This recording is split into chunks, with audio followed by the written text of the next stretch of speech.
once again, ladies and gentlemen, let us all welcome our speaker, Sir Rochelieu Serrano. Sir.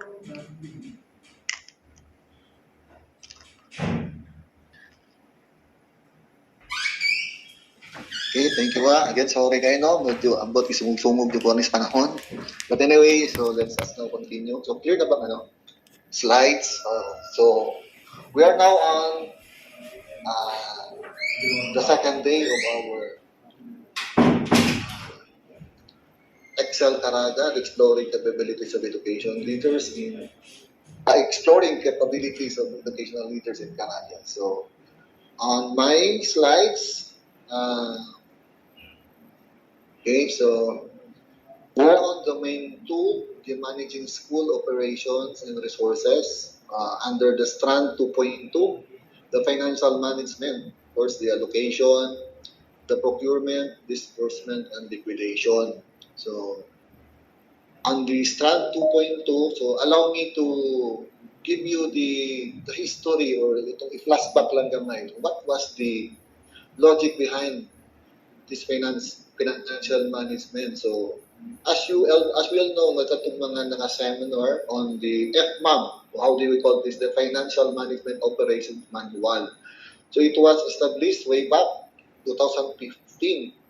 So our department already have the manual because most of the time when COA intervene us with the manuals, we don't have any manuals for the several years. So by October 2015, and it is in coordination with the COA, under COA Circular number 2015-007. So we have now the Financial Management Operations Manual. It is aligned with the recently released GAM, as mentioned by Sir Dante. What is GAM? The Government Accounting Manual. Of which it provides clear implementation guides in accounting processes, which is the implementing guidelines of the Philippine Public Accounting Standards of the PPSAS. Okay, so, and this FMOM serves as a reference material for all public officials and other interested public and private stakeholders. So the reference of this on the baseline or the basis is the Executive Order number 55 dated September 2011, September 6. So this Executive Order promotes towards improving the safeguard and system of assets for optimum utilization. Okay. So next is we have to mention also what is government budgeting. So when you say government budgeting, it is the critical exercise of allocating revenue. So in your field as a school head, so we are already exercising this one in the government budgeting. So when you say how to budget or allocate funds para sa inyong school, so ato na siyang at least matouch na to, at least na tayo knowledge on how to make a budget for a certain with that particular school. So it also entails the management of government expenditure in such a way that will create the most economic impact from the production and delivery of goods and services. Of course, we are on the services. Okay, so it is clear na when you say government budgeting, it is the exercise of allocating revenues and borrowed funds. And of course, we have to tackle also the 4 phases of budget cycle, which the first is the budget preparation, second is the budget authorization, budget execution, and budget accountability. Okay, so if you have already attended the FMOM, then at least you know already this 4 cycles of budgeting process, so the phases of budgeting cycle. Okay, so what are this budget preparation? As I mentioned, when you say budget preparation, it is the formulation of the overall budget level. When you say formulation, so the baseline with this is the debit order number 44. So what is debit order number 44? It emphasizes the preparation or SIP. Okay, so based on the SIP, ako lang nga rin,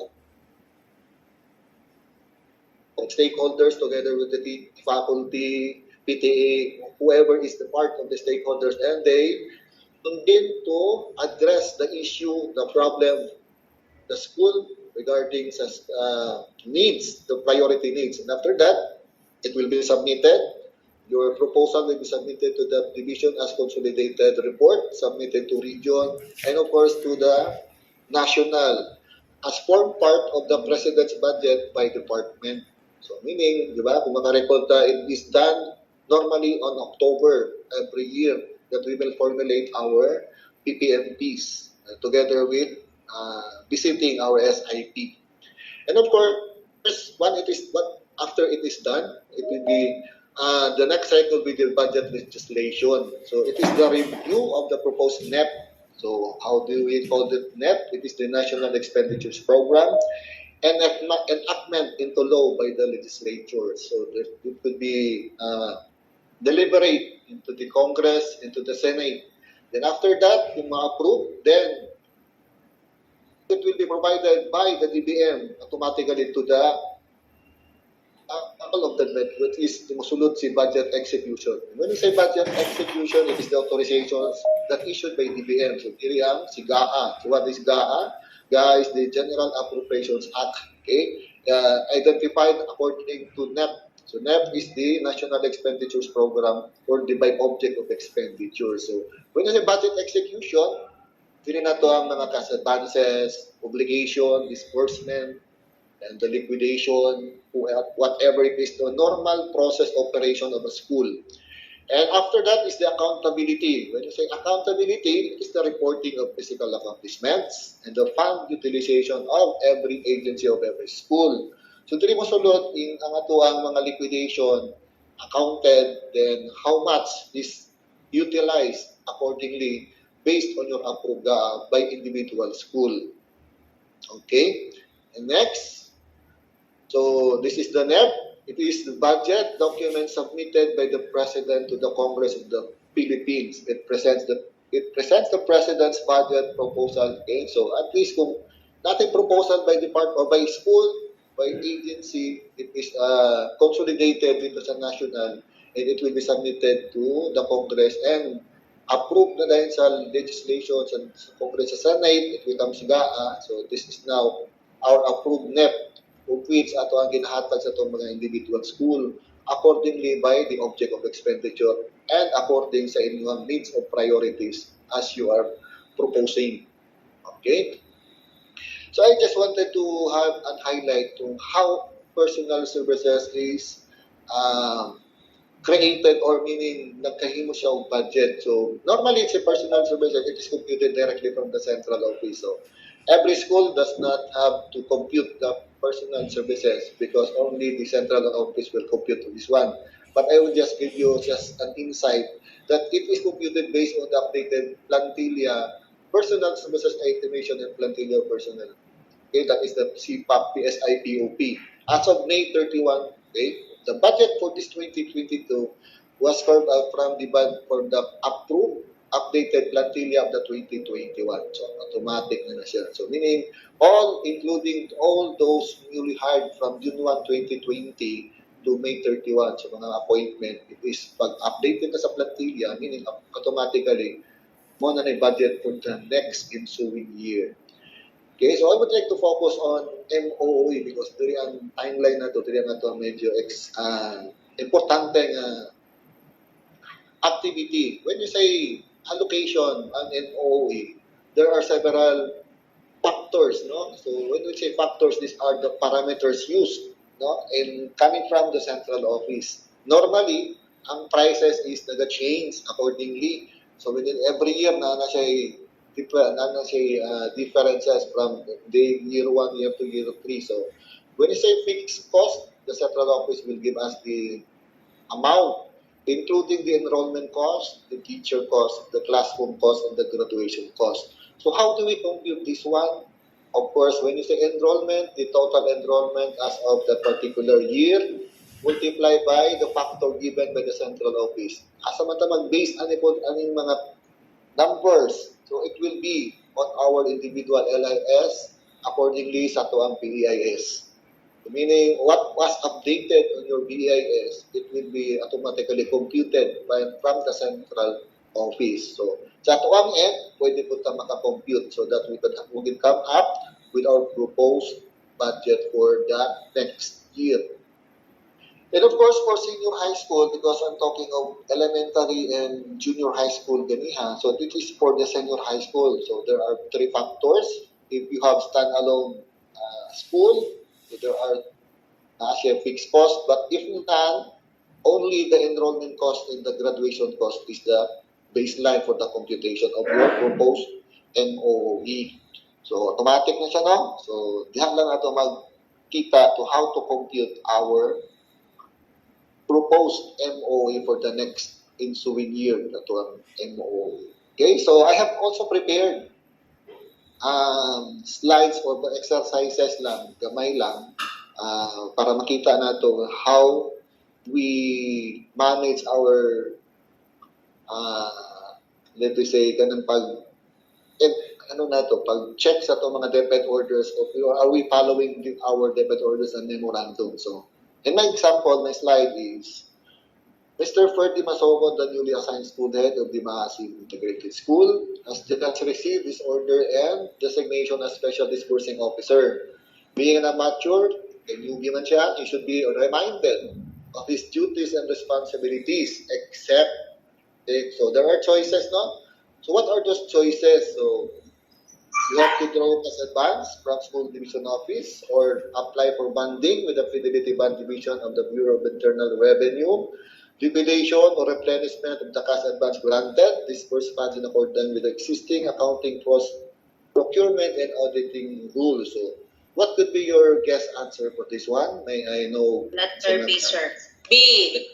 B, sir. B, sir. Letter B. Why letter B? Because? Apply for In funding. the Bureau of Treasury. Bureau of Treasury. Very good. So, dapat kabaluta sa ato ang mga pangbasa, no? So, kurang alertness na of our pagsabot. So, answer is letter B. Okay? So, thank you sa mga nag-answer, no? Dili na po makita mga good. But anyway, thank you for the response. The next is another exercises. The cash allocations corresponding to a development release are issued by the DBM offices concerned to, so asa man nato na siya makita karon, where those funds direct or released automatically. Any answer from A, B, C, or D? So kindly read it carefully. So makita nato asa gid niya paingon. Answer po. Letter.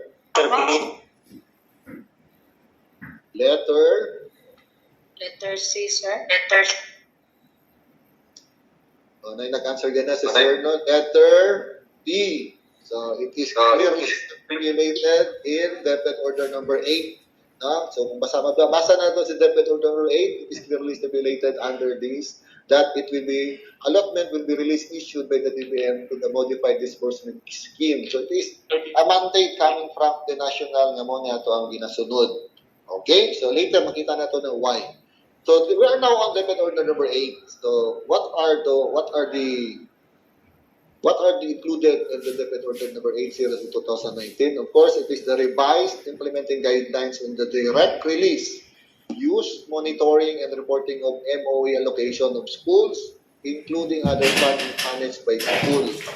So normally, at ang level sa school, it is always GAA na ito ang gina-monitor. So aside from that, ginamit tayo mga funds na gina-maintain other than MOE. So it's up to you how you deal, how you manage it accordingly. Kay sanction gyapon na siya, igo gyapon na siya sa debit order number 8.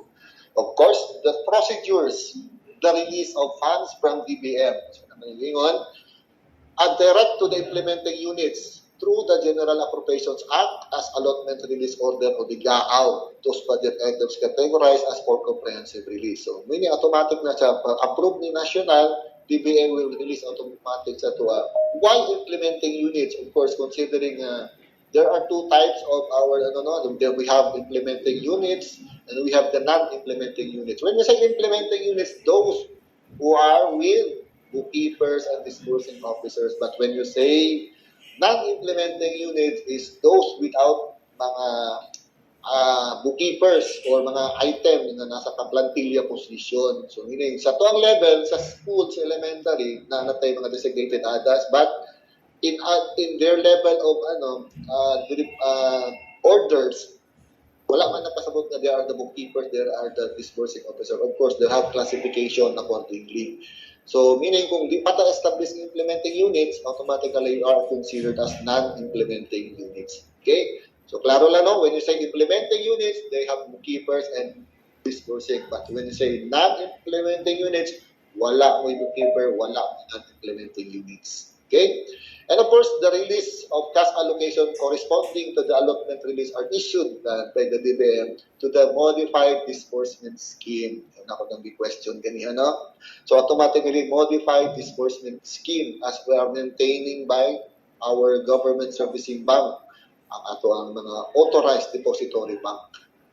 And of course, another is the implementation requirements. So the IUs or the implementing units are capable of administering their own since they have bookkeepers. So when akong gimension ganiha, and they have sets of books of accounts. When you say sets of books of accounts, daghang ng journal. But when we say non-IUs, automatically wala kay financial staff, and ang atong allocation is directly received from the SDO, which is SDO, the school's division office, in the form of cash advances. So, meaning, kabalo na tanong, when we say nag-cash advance pa tayo sa division office, we don't have the set of books and we don't have that personnel under plantilla position, handling, bookkeeping, and cashiering division. Okay? Next, responsibilities of for non-IUs. When you say non-IUs, kita na mostly level 3 for na po yung mga non-IUs, but of course, mostly mga non-implementing units. Of course, these are the responsibilities of school head. You should apply for a bonding with the Fidelity Bank Division of Bureau of Treasury. So, muna itong example ganyan. Then, you should draw cash advance from the division office, liquidation or replenishment of the cash advances granted. When you say liquidation, automatically what was given should be liquidated. But when you say replenishment under COA Circular 97.0002, at a distinction given dito, when you reach 75% or more of your liquidation, it could be replenished. Wala ta nag-practice kayo but mostly pwede na ito na nakita na nasa ruling when you reach 75% or more of your liquidation, you can now replenish your liquidation to the division office, and of course, in return, division office will replenish you of the equivalent 75% of your liquidation. So automatically, ang mabilin sa 25 plus 25, the same totaling 100%. So when is the 25% liquidated? Depende na po kung makurot na po to, when it will be liquidated 100% or accordingly sa 75% na nature. Okay? And this corresponds in accordance with the existing budgeting, accounting, procurement, and auditing rules. When you say budgeting, atong ruling sa accounting, sa procurement, as I mentioned, the Act 8184, and of course the auditing rules. When you say auditing rules, we should be careful on our transaction on the operation because all of this we procured will be accounted and will be investigated, not investigated, it will be evaluated, audited by the auditors. So, nasa sila makita na mga medyo dili tama or not in coordination with our orders, no? Kung kabalo lang ta, COA is always looking on our debt orders, not on their orders. Kay naman di tayo debt order. Kung nisubay ta sa debt orders and nisubay ta sa COA rules, then therefore, we should not expect na naagid tayo tawag na itong AOM. So at least clear ang atong conscience na wala tayo i-violate na to sa tuang operation. Okay? And of course, comply with the reporting requirements. When you say comply with the reporting requirements on cash advances, automatically your CDR, your cash book, and your supporting documents. Okay, clear? Next. And when you say implementing units, because I mentioned earlier is the non-implementing, so we have five under category. Under the implementing units, of course, they have to disburse funds in accordance with the existing budgeting, accounting, procurement, and auditing rules and comply with the reporting requirements because they have sets of books of accounts and they have the people working on it. They have bookkeepers and they have the disbursing officer. Then they have the personnel to comply on the reporting requirements submitted to the agency and of course to the COA, the Commission on Audit. Okay, so clear, no? Ang ayos ba? Need pa bagyapon sa Bureau of Treasury? Of course, all of us, no? Klaro, ako, alam na po i-specify that, automatic man na when you say implementing units, they have to be funded accordingly. And of course, dili na tanga part, no? Ang uses of school MOE. As mentioned by our speakers na, atong mga banggitan na speakers gihapon, ug ni nakadungog hapon ni Ma'am Malo, no? We don't have to memorize the DepEd orders or memorandum. At least the theory is kinahanglan nato sa sabton. Now, giingod gihapon po ni mga kung what we are doing in the field is the same as mentioned in this DepEd order. So we don't have to worry because bisan pagbali-balihon ng mga question regarding on our examination, kung mo na itong mga practices, then dili ta mawala sa mga answers nga ito, atong matubag ng mga pangutana. Most probably. Okay, so it is clearly stipulated that to fund activities as identified in the approved SIP. So, kinahanglan din katong approve ng SIP, that would be the basis when we granted cash advances in the particular school, in the current year, and as specifically determined in the annual implementation plan. Of course, when you say SIP, that is a 3 years plan, but when you say AIP, we extracted 1 year from the SIP to be our AIP of this current year. Of course, following the calendar year format of the school. When you say calendar year format, is automatically January to December because as you know, ang atuang reversion of funds is on quarterly basis. Meaning, last karon, June 30 na. So, what's out na po tayo karon is how much money is left in our bank as of June 30 because automatically, whatever, any amount left in that particular bank of our authorized depository, automatic na siya i-revert sa BBP or land bank. Okay, so katong nga wala pa nakakas advance, so kung napatay daghang kwarta, it will be reverted. So sayang, no, naningkamot ta nga makakuha og funding, but later on pa-revert lang hapon. So say return ani, magyaw-yaw si BBM kay we are given this much, but you did not follow your monthly disbursement program accordingly. So meaning na-revert lang ang kwarta. So useless ang ato ang pang-budget. Okay? Next, to finance expenses pertaining to graduation rights. Of course, DepEd Order number 12, kung naka-remember ta, what is DepEd Order number 12? It is the changes of the school year on, kanibitang gitawag na itong mga commencement exercises and the ending of the classes. Diba? Normally, mag-end ang March and mag-graduation taong May. Pero karon, due to pandemic, based on this DepEd Order number 12, when is the graduation happen?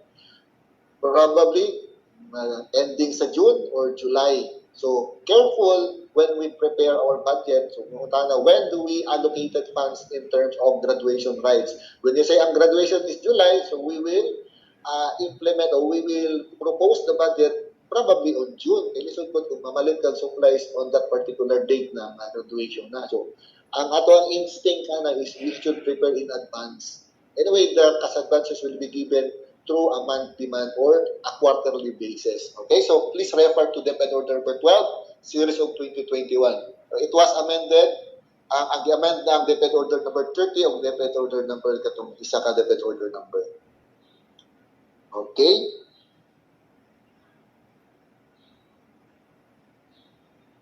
DepEd Order number 7. Next is to fund supplies, rental, and minor repair of tools and equipment and other consumables for teachers. Okay, being a school head, you should monitor all of the supplies and rental and minor repair. Kung naman galing tayo mga equipment na gipang-donate, so you should be careful that when we say funding for the repair of that particular equipment, see to it that those equipment is now owned by DepEd. Meaning, atuan na siyang equipment. Okay. Normally, when we say donation, mostly, like sa mga buildings, mga may na-repair mga equipment, hatag lang picture-picture, but without giving the exact papers or supporting documents to be accounted as property of department or the school. Yeah. Mag-repair ka o ka ng mga equipment, pero di na ato, so di na siya pwede. Because we cannot found that in our books of account. It will be accounted as an semi-expendable or a property of the Department of Education, particularly in that our division. So asa man tanang division. So being a school head, you should be vigilant on the equipment or the tools or the equipment that we are receiving through the donation. Okay? And to fund minor repairs of facilities, building, and ground maintenance. So, dili na po no, daghan kayo. When sir, face-to-face na. So, unsay buhaton, pagtanaw sa plan, wala siya yung mga nakabutang dito nga mga ground maintenance. So, how do we fund those things? As mentioned by a good friend of mine, Sir Dante, that we can revise our plan by 6 months accordingly or depende sa recommendation sa home. Okay, so kung wala na siya, so you should revise your plan so that in preparation of your graduation of the face-to-face, dapat na ni mga item. And legal basis is DepEd Order number 1. What is DepEd Order number 1? The inventory of debt and public school building. So makita na to dito, the allocation of how much will be allocated when you say minor repair and how much will be allocated when you say major repair. Okay? And to procure semi-expendable property items worth less than 15,000. Okay? So take note, no? That the 15,000 threshold is still in active sa kanyang event. Kanya to ang workshop. Why? No? Anong 15,000 naman, sir? Na may approved na 50,000. Of course, the 50,000 threshold na approved ni COA is na-establish or na-release 2022 naman. So medyo probably, siguro ang sequence is dili ma-include dito sa ito ang mga questionnaire siguro. So at least alert lang ta na it is given this 15,000 way back 2017 and adjusted this 2022 lang, last April na 50,000 na dayon ng ito ang semi-expendable. Medyo nakakita og mga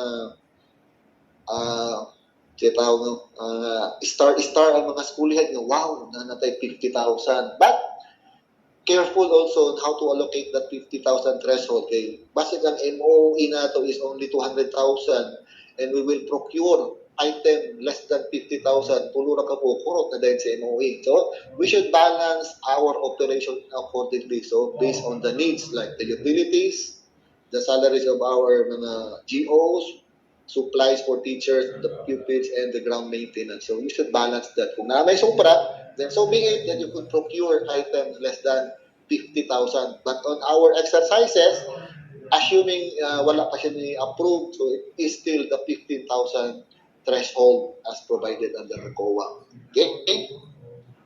And when you say not eligible, na po tayo mga not eligible or not allowed to procure in MOE. So what are those? The school seats and teachers' tables and chairs, of course, normally. No? Central office is providing us with the teachers' table and school seats. And what are those items nga pwede na ito paliton?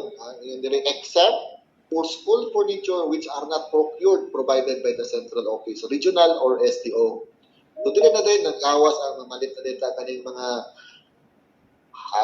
bulk nga mga monoblock chair. Ang pahundana karon is, ang monoblock chair ba is dili na considered as school seats? It is also considered as school seats, but na may exception nga wala man nagipalit sa regional, SDO, Division Office of the Central. So we may allow it, but with a limitation nga siguro dili mo nang excess kayo, no? Kay as experience ako ma-monitor, there are several schools na procure aning mga school seats, mga monoblock na in thousands, sometimes in 2,000 pa kabuok, pila ra kabuok ang population sa school. So okay man na siya, basta ang gamit na is clearly defined nga asa ang uses.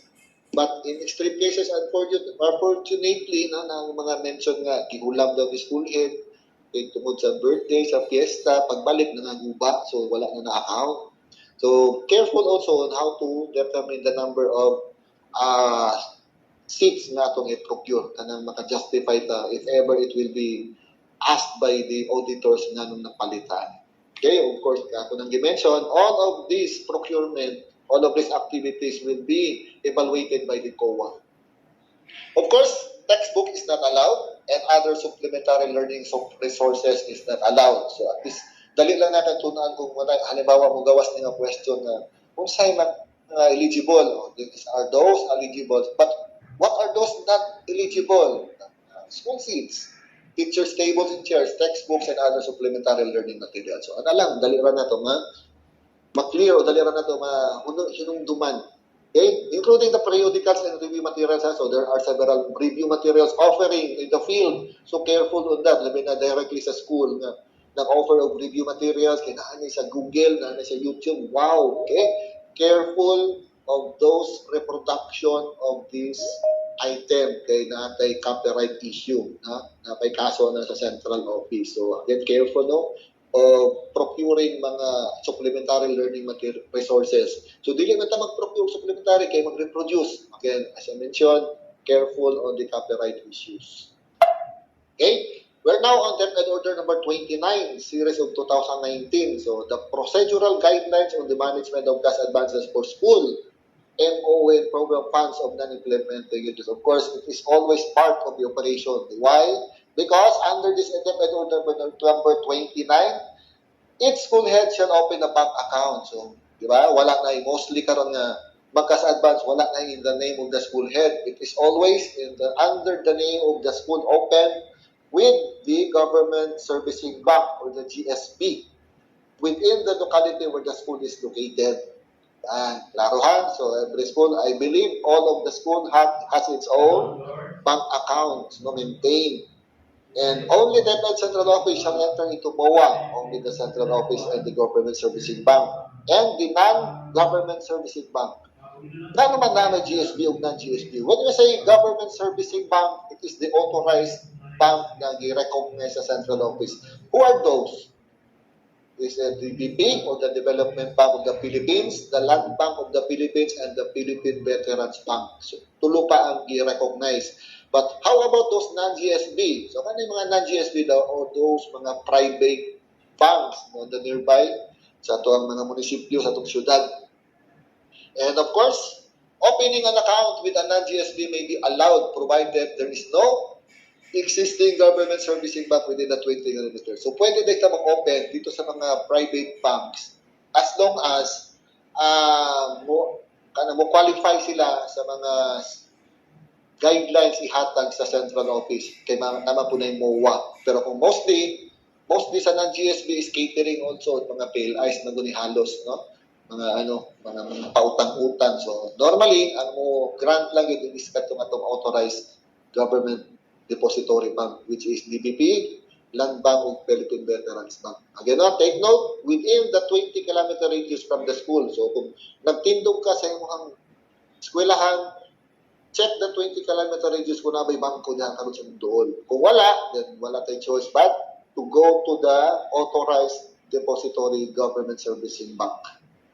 Next, processing of request for authority to open a bank must be in accordance with the standard, of course. And authority to open a checking account with passbook. Okay, so ako din ang mention diri sa mga division nga kinahanglan updated ato ang passbook. Unsay uses? What are the uses of passbook? Of course, diri na to makita how to account the funds, the inflow and the outflow of the funds. When you say passbook, automatically atong mind, full head, no? Please take note. Kinahanglan makabalot ta how much is the maintaining balance. Automatic na yun nga 500. Di kita dapat bubaba sa 500. And because when you say bubaba ta, na po na yung sanction. Diya na mo kita ang bank charges, bank penalties. And do you know how much is the bank charges and the bank penalties? Automatically, kung mag-bounce yung cheque, ang isa ka cheque nga nag-bounce is equivalent to 2,200 pesos. And it will be accounted as personal liability being a school head. No? Dili na siya charged dito sa imong account by runo nimo nga being the school head. Kung dili ka maga-monitor sa imong passbook or sa imong account. So how do we monitor? Every weekend atong ipa-update atong passbook. Okay? And of course, school heads request for authority sa evaluated. Of course, only the SDO, the cash unit sa atong division office ang maka-evaluate kung ready na ba si school to open the account. And as I have mentioned, initial deposit and maintaining balance should be based on MOA. So, klaro na sa MOA. Pila niya sa MOA? 500 pesos. And the bank is charging 500, another 500 for the check stubs. No? Isa ka check na stub na containing 100 check. So I believe no nga ang cheque karon is well maintained, klaro ang ato ang mga inflow and outflow. And of course, the school head will use the school MOE fund for the initial deposit. No? Pwede ta magpa-reimburse, no? Pwede ta magpa-bayad sa tuang na deposit ng initial ng 500 pesos. And the cash requirement to be deposited for MOE of school will be determined by the expenditures needed based on MDP. So, okay, kung naka-mention o naka-remember mo on the preparation of your plan, di ba, when you say PPMP, your AIP, included that is the MCP or the monthly cash program, also considered as the monthly disbursement program. Meaning, kung mao to inyong gihatag diri nga proposal, it is also the basis of the finance unit to allocate that particular quarter based on your request dito sa DBM. Then DBM will release us. So, mo nang ang sa DBM mag-release, si Division Fund magtanaw sa inyong MDP or sa MCP, and it will be released automatically on your account. Okay? It is done on the first week of every month or quarter, subject to availability of funds. Okay? So, as ako nang i-mention, daghan na kay dako pa kay tag funds, and later on siguro nga part ko dahil na po yung mga additional MOE. Naghanod din tayo mga maabuto na patay mga additional sa face-to-face na additional na MOE. Okay? So, taking into consideration the liquidation of previous funds deposited or released to the bank account. Okay? So, klaro ang mga general principles na only katong cash na yung request, it will be automatically deposited to your account. And the other general principles is that all cash advances deposited to the account of school shall be subject to the maintenance of the CDR. Not to mention, CDR, kinaon na natin yung mga school head. No? And of course, kung natin mga assistant, igo na lang tamo pirma o igo na lang tamo check or evaluate kung tama yung na. But mostly, ako lang dapat si school head is aware of what is the cash disbursement register because it is a normal attachment to our liquidation. And the policy of the division SDO is no liquidation, no clearance shall be strictly implemented. When you say no liquidation, no clearance, meaning kung ikaw na-transfer from one school to another, so therefore, kinahanglan ka mo secure of clearance. But when you say na kay unliquidated, then no clearance shall be issued unto you kung dili nimo ma-liquidate ang ato ang inyong gi-mention na cash advances. Okay? So, appeal si unused check kato mga wala na gamit nga cheque, i-turn over sa mga incoming school head through the issuance of the authority to transfer accountability for school funds. Okay, take note of this now. Annex C. When you say you will be transferred, kinahanglan na to i-clear atong name with a clearance, the turnover of the check, and of course, providing the authority to transfer accountability for school funds. Annex C. And only the maintaining balance and funding for outstanding check issued, if any, should remain in the school's bank account. So ako nag-mention, no? Only the maintaining balance in the outstanding check issued. When we say, i-recall na nato ang outstanding check. How do we determine outstanding check? When we say outstanding check, it is the check issued for the month, for that particular month, and at the same time, wala na in cash after that month. Kung nag-issue ka og June, pag-abot sa June 30, wala na in cash ni sa supplier nimo or sa mga payee nimo, automatically when you prepare the bank reconciliation statement, it is considered as outstanding check. So, dili nato na pwede kuhaon sa tuwang cash balances. Okay? It should be remain in the school's bank account. Then, another is the unexpended balance. When you say unexpended balance, how do we determine unexpended balance? Nag-cash advance ka of 100,000.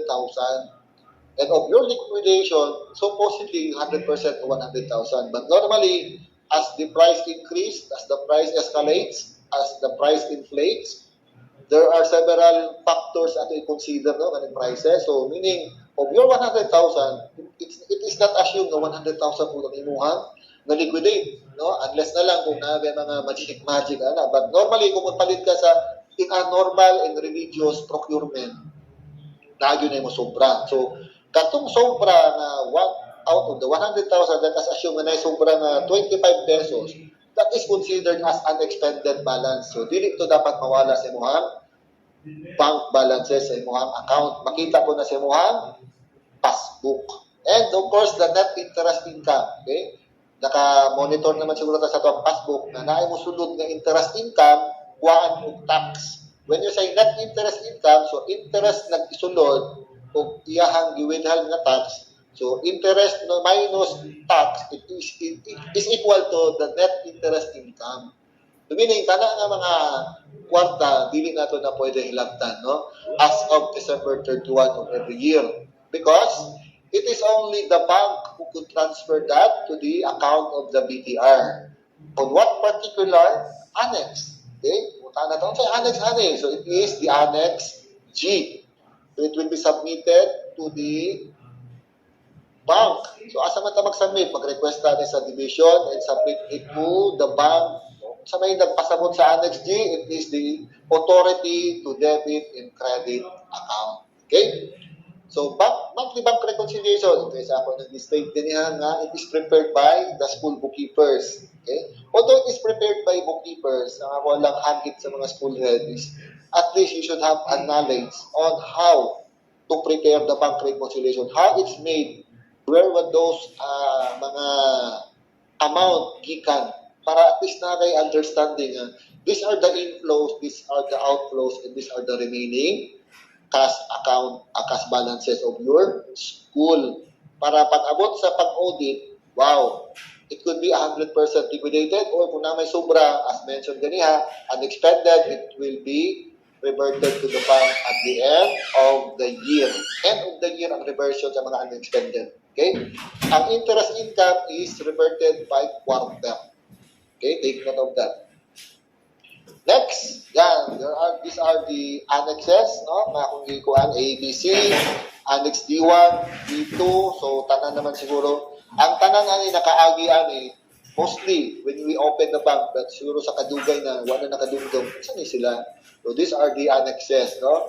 When you say Annex C, the authority to transfer, mention na ako ganiha, Annex B, the CDR, Annex A, the LDDAP, and the Annex D1, katong sa mga non-ayos na authority to open, and Annex D2 for those IUs. Okay, and Annex D3, the undertaking, waiver of confidentiality, certification of approval to open a bank account. So, D3, D4, Annex F, and katong dimension na kung Annex G, authority to debit credit account. So, to authorize ano is the bank. And Annex I, the endorsement letter from the incoming school head. So, kung na mga i-endorse paghihapon nato na Annex G and Annex I. Normally, si Annex C o si Annex I ang atong ginagamit when we natay mga transfer of personnel from one school to another. Now, let's go to debit order number 1. At wala din dalion ng debit order number 1 because siguro i-mention is at mga engineer, no? So ako lang highlight lang. What is the guidelines of the National Inventory? So, Debit Order number 1, series of 2017, enclosed guidelines which aim to ensure an accurate and comprehensive data of school buildings. So ako nang dimension, no? There are several buildings na nakita na to sa school. Question in mind about being a school head is, kanibatan na school is owned na ni DepEd ni school. No? One question. When you say, especially sa mga non-implementing units, naghangkay tag mga other sources, no? Mga gikan sa mga corporate officials, mga private institutions, mga GOCCs, na there are several buildings. PTA, na yung mga buildings sa itong school, but wala yung mga donation, wala yung mga proper turnover. Ang makita lang is turnover of the key. Ano picture na dagko kayo na yabi, pero wala yung mga papel. So how do we account that? So dapat natin mga turnover documents like mga deed of donation or the mga deed of or kanang mga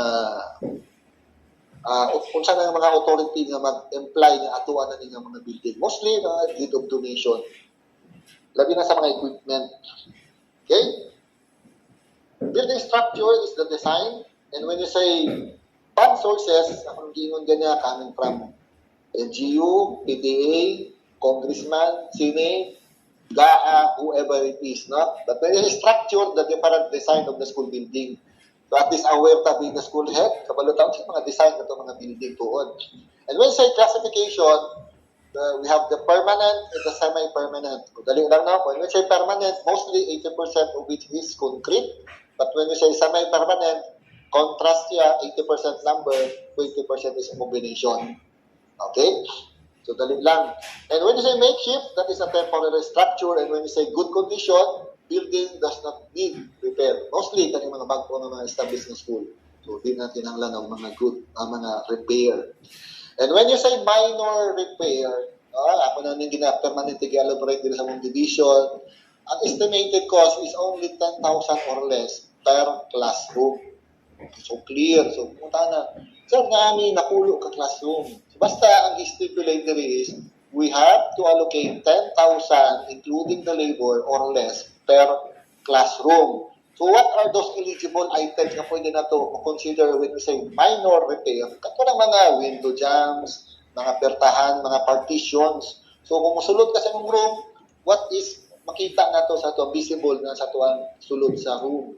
Tumo ni mga minor repair, no? Mga plywoods lang ang gipamalit tungkol sa partition, mga bintana, mga jealousy na mga nangaguba. So that is one considered as minor repair. But when you say major repair, muna na yung mga roof frames, mga post, beams, no? Medyo mga maselan na nga part, no? Nga, kung i-analyze niyo mo, kung imuhan ng tanggalon, mga post o mga beams, may tendency nga mag-hatlok, collapse ang atong room. So when you say major repair, that is considered as 10,000 or more. So in our end today, actual na gina-practice na ginahimo, no? We are considering the same major repair, but most of it, ang major repair is among gina-report dito sa Physical Facilities Coordinator para ma-establish dito, ma-check, ma-evaluate, and to be form part of the proposed budget needs for repair or construction dito sa National Office. So, kinsa kami responsible na? Our congressman. So, kung lakas na ni congressman, dali ra dito taga allocation. Mostly, i-deliberate na ginano. Dili mo naman palakasa, i-deliberate din na siya. Kung there is an urgent needs, kinahanglan na ito i-justify. Kinahanglan i-fight na ni mga atong mga congressman and congresswomen. Okay? So that is for the DepEd Order number 1, and let's now move on to DepEd Order number 15.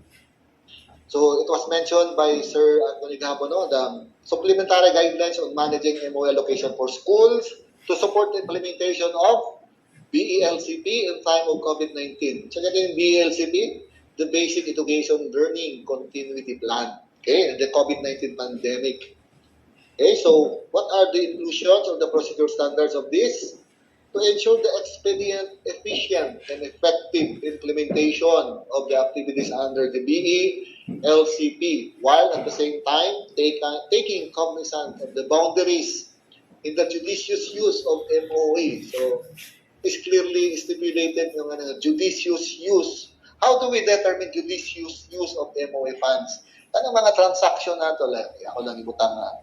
There are several school heads na nag-request o kanang mga equipment, no, na kung tanawon nimo the capacity of the school is doesn't fit na anymore sa iyang request. Ano mga sobra na kayo ba? Mga judicious na kayo mga gipang request. Like, nag-request o napulo kay aircon, pero ang iyang butanganan is pila lang ka classroom. No? So, labi na karon nga face-to-face. So, we have to balance our MOE. So, based on this standards procedure under DepEd Order number 15, you should be efficient and you should be clearly na mag-monitor sa atong mga boundaries in the addition of MOE fund, especially in times of public emergencies. Okay? So, school heads are urged to undergo rigorous review and evaluation of the SIP. So, meaning, at the time na nagka-COVID daghang kay mga factors na i-consider na that was not included in our SIP, diba? Kinsa man gud ang nagdahom nga mag-COVID, no? So at that time, sa ako nang ma-remember, that was March 2020 na nag-lockdown. So there are several considerations nga atong nakita nga wala din sa to ang plan. So therefore, under this order number 15, we are to review and evaluate the SIP. Then we have to what? We have to revise. No? When we say evaluate na to, revise na accordingly sa necessity sa orderliness of our needs sa tuang mga panginahanglan sa school kung asa magaling ta na butang. Most especially katong may mga high risk nga mga area. And of course, the school head they shall perform exercise due diligence in determining the priorities in the use of funds. Okay, ako nang i-mention, what are those priorities? Say, pag-abot sa prioritization, number 1 si COVID. Pagsunod karon is face-to-face. Minsan na po yung priorities na to. The same, connected with the COVID because we have to establish kanang ato ang mga health and safety measures, no? Not compromising the health of our learners, teaching and non-teaching personnel, no? Takong issue nga ng mga ako na-recall nga itong mga previous days nga who are those eligible na mag face-to-face, no? Klaro man dito nag-ingon. Kung nag-open ka, nag-face-to-face ka, then you are allowed, no? Kaya nagkagay protocols ng mga ginasubay. Okay? So again, provision 1.1, exercise due diligence. Okay? Take note ng mga we don't have to memorize, but we have to understand what is provided under this provision. And of course, the hierarchy of needs. When you say hierarchy of needs, itong lagi ng the order of our priorities, no? Ang sa pinakauna, ang kinahanglan din nato siya ma-palit, ma-establish, ma-implement. Okay? During that COVID, number 1 dito is makita dito ang mga health essentials, no? Nanggawas ang mga vitamins, nanggawas ang mga issue ng mga controversial ng mga face mask, face shield. I hope na walay nahitabo sa tuang division na or school na namalit og mga face mask nga overpriced na po daw. Okay, in a way, no, sa kunang gi-mention, it is under the status of evaluation from the COA. Okay, so ang COA na ba is, when you say COA na evaluation or auditing, dili na sila mag-mention of particular year. It could be 2 years backward, 5 years, or 10 years ago, pwede din na i-evaluate. Kung makita na medyo na discrepancy, and you will be summoned at doon ipatawag ta na patubagon ta why. Okay, so again, careful. And of course, for other provision 1.2, for the non-ayus, no, kung dili gani siya pwede nga makakas-advance because of his or her unliquidated cash advances issue. Therefore, that ni karon is pwede siya mo transact sa division office, no? Then giving the priority needs. Therefore, the division office on behalf can procure items using his or her MOE of that particular school based on her submitted or his submitted list of priority items needs. So kung na kay unliquidated, tapos ako pa kayo, so question magagana is why until now na kay unliquidated? So there are several issues, no? It could be used personally, it could be used on a non-personal because na kay ihulatan lang o whatever reason it is, ikaw rin yung nakabalo. Kami po wala nakabalo. Because when you say cash advances, expectation of division is a liquidation. But in these instances, kung wala kay liquidation, then you could ask for the assistance from the SDO na ang SDO lang ang mag-procure ano yung mga item. It is allowed, no? Provided na klaro ang justification mo why you cannot liquidate it. As long as wala mo nagamit personally ang kwarta. Okay? Next, procurement of tangible items. Again, klaro kayo nga 15,000. We are allowed on the 15,000 below na threshold given by the COA under COA circular given way back 2017 per unit. Of course, these items will be treated as semi-expendable items or property subject to issuance of inventory custodian slip. So it is clearly explained by our supply officer recently that these items will be treated as semi-expendable and that a particular ICS will be issued to that end user. Okay, so take note of that, no? Klaro kayo nga i-mention. And of course, under 1.4, activities but not limited to the following are eligible expense items charged to MOE. So what are those items na charged to MOE? Of course, accordingly sa itong accounting, auditing rules, regulation, including the GPPB, the Government Procurement Policy Board, and the Republic Act 9184 of the Procurement Law.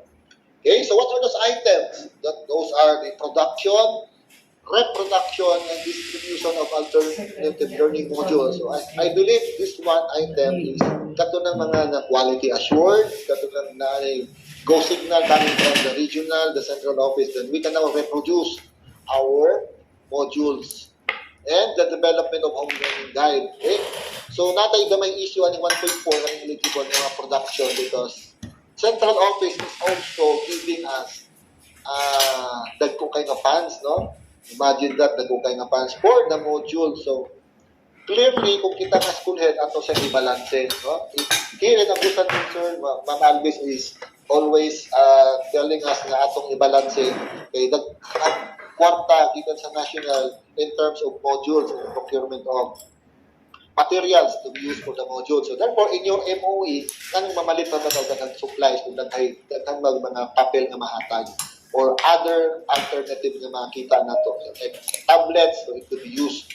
So again, no, as school heads, you should monitor what should be the prioritization of our needs. And the development of our learning guide, the PPEs. Okay? So sikat kayo si PPEs way back 2020s na. Okay? Kung maglakaw-lakaw ka, magsusuot ang PPEs, including the face mask, including the face shield, with matching sa patong na nagsigas-sigas na ito sa kato'y tawag itong mga kinasapit na sa tatong liog, kalimot na ko, no? And the production and distribution of IEC, collaterals to promote minimum health standard. It is allowed under this Deputy Order number 15.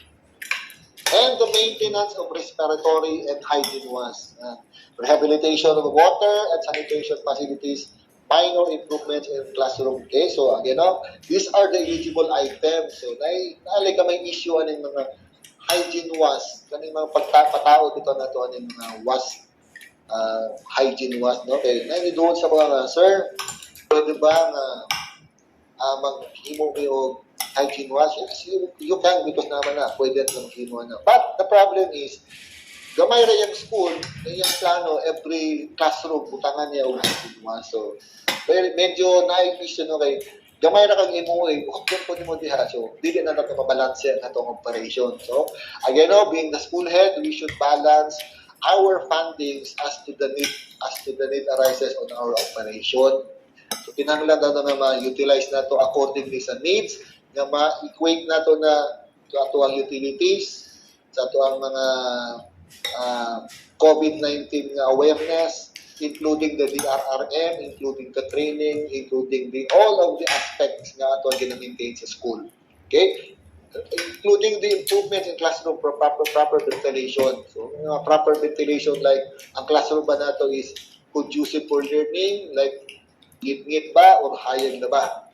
And of course, ang ato ang airflow sa ato ang classroom, ato ang gitawag of minor improvement. And of course, the Deputy Order number 39, authorizing the use of regular allocation for MOE and local funds to implement measures in preparing and responding to the COVID-19 threats. Of course, dito nakita katong Proclamation number 922. Who declared this one? It was declared by President Rodrigo Roa Duterte that declaring a state of public health emergency throughout the Philippines. So dito ni way back to March, April, May 2020 no na declare. So therefore, the priority needs of this is kato ng mga hygiene wars, alcohol, face mask, face shield, katong mga foot bath, napay mga daghan, no? As long as it is categorized as prevention for the spread of the COVID-19. Okay? And when you say, no, we already have that, we already done that with the allocation, we already done with the cash advances, now we will now proceed with the liquidation. So when we say liquidation, hindi na masulod si COA. So what are the baseline or the basis of our liquidation? It is already mentioned it is prescribed under COA Circular number 2012-001, the documentary requirements for common government transaction. It is true to all because it is a mandate from COA. Muna ito mga attachments at mga documentary requirements, and who are those maigo sa itong COA Circular, who are involved in this COA Circular? Of course, the SDO, elementary, the secondary school implementing units and the non-implementing units, including the senior high school, because senior high school is attached under the secondary school. Okay, so kita tanan involved mo nang yapingon nga it is evaluated by COA. Again, general fundamental principles that no money shall be paid out of any public treasury or depository except in pursuance of an appropriation. So we really tamaguol because we have our appropriation. Ang ato na lang is kung authorized ba ta. So, klaro nga we are authorized by our special disbursing officer na authorization na papel na itong ginahawiran. Okay? And another is fiscal responsibility shall be to the greatest extent be shared by all those exercising authority and financial affairs, transactions, and operations of the government agency. And disbursement or disposition of government funds or property shall invariably bear the approval of the proper official. Of course, who are those proper officials? Okay? Who approve our SIP? So, klaro na kayo na, klaro na kayo na nato na. Who approves our plans? It is always the head of the agency, not the principal, not the school head, but the head of the agency. No, of course, through to our SQT chief, the finance, no, para ma-clear na to na we are following the protocols under the DepEd orders. And claims against government funds shall be supported with complete documentation. Unang nigawa si COA Circular 2012-001, and all laws and regulation applicable to financial transactions shall be faithfully adhered to. Of course, klaro nga, what is planned should be implemented. Mo nagipasabot na, kung sa inyo ang plan should be the one to be implemented. Because kung nag-request ka o papel, ang iyong gipalit is sofa, and it is not clearly klaro makita dito. So, igo na din sa COA. Update kaya rabatin na itong mga COA mo. Hatagong AOM. Again, granting of cash advances so under the general guidelines. So, reference na to is COA Circular 97-002. Okay? So, under the 97-002, ako lang isanction dito na whoever school head na dili makaliquidate within the reglementary period, no? Ang SDO or the accounting unit or the management or the division office through the superintendent can withhold the salaries of that particular school head under that of this 97-002. No?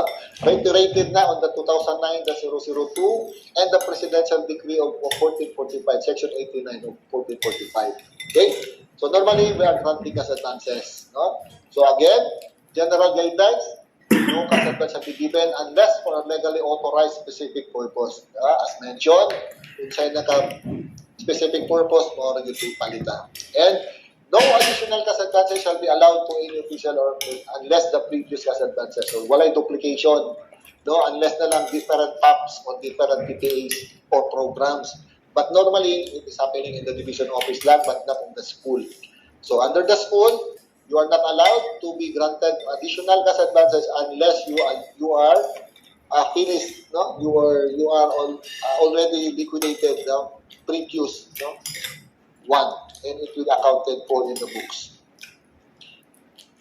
And no cash advance shall be granted for the payment of infrastructure. Again, ako stipulate, no, infrastructure meaning we are constructing project. So therefore, under the COA circular and even under the DepEd order number 8, under the DepEd order number 29, and even number 15, no, we are not allowed for a construction. We are only allowed on a minimum minor repair. Okay? Ang kasadban na reported as soon as the purpose for which it was given has been served. Okay, normal.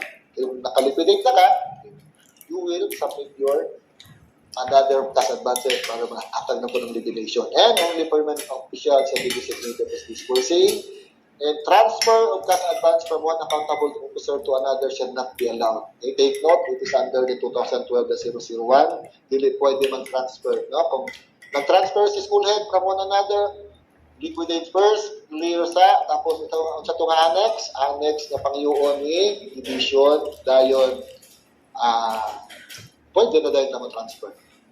And of course, the procurement of goods, no, as mentioned by Sir Dante Ganano, we are on shopping. Sometimes we are on the small value procurement. So, kabalo naman, how tayo mo ito ng answer, ano ganyan, nag-answer sa mga question ni Sir Dante, no? So, Normally, sa school head, dili ka siya shopping, then readily available off the shelf. And then also, we have this small value procurement. And procedural guidelines that it should be posted 3 days on the field reps. No? So again, no, careful when you say posting. Ang ginahimo mo gusto ba, mga bright ng uban ng mga school head, ilang bahin-bahin, gitsap-tsap nila ilahang mga PR. So careful on that. So we will be violating the procurement law. So sa may manatuan na, di ba? Splitting of contracts. Ato mga ibahin-bahin. When you say splitting of contracts, namin ibahin-bahin man. Namin gitawag na ito classification, ba? Goods and the services. When you say goods, automatic na supplies, other supplies, tanan diha. Ginahimo sa uban, ginalahin sa printer, ginalahin sa supply, ginalahin sa other supply. So, para dili ni mapilyan. Okay, no? Careful. So, sa inyo sa balaod, classify it accordingly sa inyong by goods or by services. And of course, kailangan naman ng 3 days. Dali naman. So, it is stipulated under COAC 2012 no, it is mandated na ginang nato i-field jobs. Kung wala i-field jobs, then take it din ang atuang mga procurement. And of course, when na pwede ta dili ta pwede mag-field jobs, ino ni Sardan kagana kung natay mga unforeseen contingency requiring immediate purchase of katong mga below 50,000. Yan, pwede na i-field jobs. Pero careful lagi nga dili na to i-split. Dili na ta magpahawd-hawd. Kita ra gyud manubag puon. And of course, under the legal authority, it was declared by the President of the Philippines way back 20 year na. This is the time of Pinoy, directing the use of the procurement service and the field jobs in procurement activities in accordance with the Public Act 9184. So, ginasunod na to. Yes, ginasunod na to. The question is, when we procure at the DBM, sa'yo na itabo, kung palay stock na naman, because kita na po yung mga tubag. When we required to submit, way back mga October man siguro na, or August, something like that, the consolidated PPNPs, we did not submit it to the national. Therefore, national office cannot consolidate. Therefore, kung sa may i-consolidate, walay ma-consolidate, walay mapalit ng procurement service. Therefore, pagpalit dito, wala kang PS, DBM, PS, dito na dahil sa gawas mamalit. So, mga ginay-balaod, so we are allowed to procure accordingly. No? So, careful also the procurement under 9184. And then, these are the glossary of terms na akong gina-use, no? Level Order 8, 2915, Level Order 1, COA Circular 12-001, 97002, and COA DBM Debt Joint Circular. No? It will have, no? Kung mabasa-basa na ito sa akong mention na ni Ma'am Gahapon, ni Ma'am Malu, no?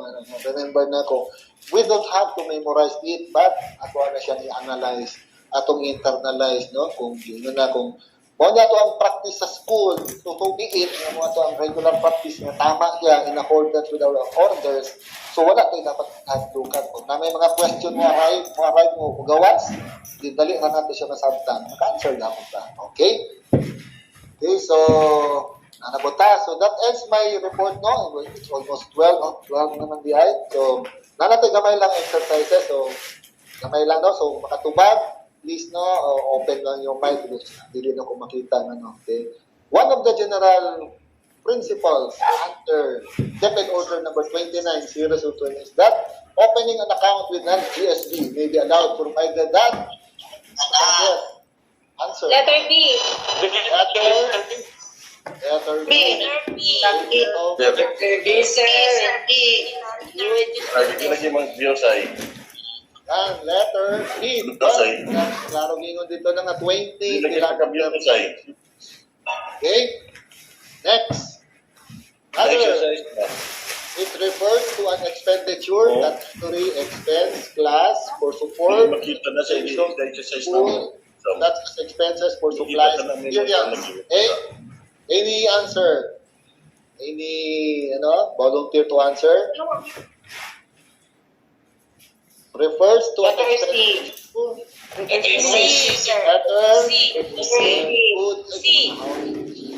Letter C, the MOOE. So when we say MOE. when you say NEP, that is our proposed budget and approved budget coming from the national. Now, when we say GAA, the approved budget. When we say MOE, that is the expenditure categorized by expense class for support to the operation. Okay, when you say disbursement scheme, di ba, ang releases na siya. Okay, thank you po. The next, school heads liquidation was finalized on December 15, 2021 from the CAS was granted worth 100,000. However, an excess of 25 pesos was not fully utilized. What could be the school head's action on this? Yeah. Who could guess? It is, ano niya, kanil, pinunanan niya yung nahitabo. Mahitabo. O dapat dili na mahitabo. Okay, any answers? Is it A, B, C, Letter A. C?